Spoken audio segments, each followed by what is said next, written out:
रायगड महाराष्ट्रासह देश विदेशातील ताज्या बातम्या पाहण्यासाठी मॅक्स इंडिया लाईव्ह चॅनलला सबस्क्राईब करा आणि बेल आयकॉन दाबायला विसरू नका।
आज धुळे जिल्हा शिवसेनेच्या वतीने आम्ही सर्व पदाधिकारी नागरिकांना सोबत घेऊन वर्तमान काळातील जी काही महावितरण कंपनीचा भोंगा कारभार चालू आहे, दिवसभरातून 2-4 वेळेस, रात्रीतून 2-4 वेळेस वारंवार सतत वीज वितरण कंपनीची लाईट जाते आहे, त्याच्यामुळे नागरिक हैराण झालेले आहेत। सूर्य आग ओकतोय आणि या आग ओकणाऱ्या सूर्यामध्ये घराच्या बाहेर आलं तर उन्हामध्ये उभं राहू शकत नाही आणि घरामध्ये झोपू शकत नाही। त्याच्यामुळे जी काही परिस्थिती शहरामध्ये निर्माण झालेली आहे, धुळेकर नागरिक मरण यातना भोगत आहेत।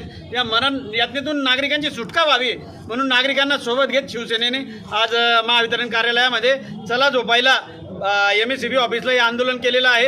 आम्ही गाद्या, तक्के, चटया घेऊन आज इथं झोपायला आलेलो आहोत। त्याच्याचसोबत शहराच्या इतरही अडचणी ज्या आहेत त्याच्यामध्ये प्रामुख्याने काही भागांमध्ये विजेचा दाब कमी जास्त झाल्यामुळे प्रचंड प्रमाणामध्ये नागरिकांच्या घरांमध्ये फ्रीज असेल, TV असेल, कूलर असेल, पंखे असतील किंवा ज्या गृहोपयोगी वस्तू असतील त्यांचं प्रचंड प्रमाणामध्ये नुकसान झालेलं आहे। त्यांचाही पंचनामा करून त्यांना तात्काळ मदत मिळावी याच्यासाठी आमची मागणी आहे। काही अधिकारी, मुजोर अधिकारी वेगवेगळ्या विभागामध्ये जे असतात ते नागरिकांचे फोन घेत नाही, नागरिकांना भेटत नाही आणि जर नागरिकांचं कार्यालयात गेले तर तिथं ते भेटत नाही आणि एखादा भेटला तर अरेरावीची भाषा वापरतो आणि त्यांना जर विचारलं की तुम्ही या पद्धतीने का वागतात तर ते सांगतात आमच्याकडे अतिरिक्त चार्ज आहे, आम्ही दुसरीकडे ड्युटीला आहोत। त्याच्यामुळे अशा मुजोर अधिकाऱ्यांवर तात्काळ कारवाई करावी हे सर्व मागण्या घेऊन आज शिवसेनेच्या वतीने आम्ही इथे आलेलो आहोत। आज या मागण्यांचं अधिकाऱ्यांनी सकारात्मकपणे आम्हाला प्रतिसाद दिलेला आहे। एक 10 मिनिटांमध्ये ते आम्हाला लेखी देणार आहेत। तोपर्यंत आम्ही इथे चला MSCBला चला झोपायला MSCBला या आंदोलनाचे जे टायटल आहे त्याच्याप्रमाणे आम्ही आज इथे कार्यरत आहोत।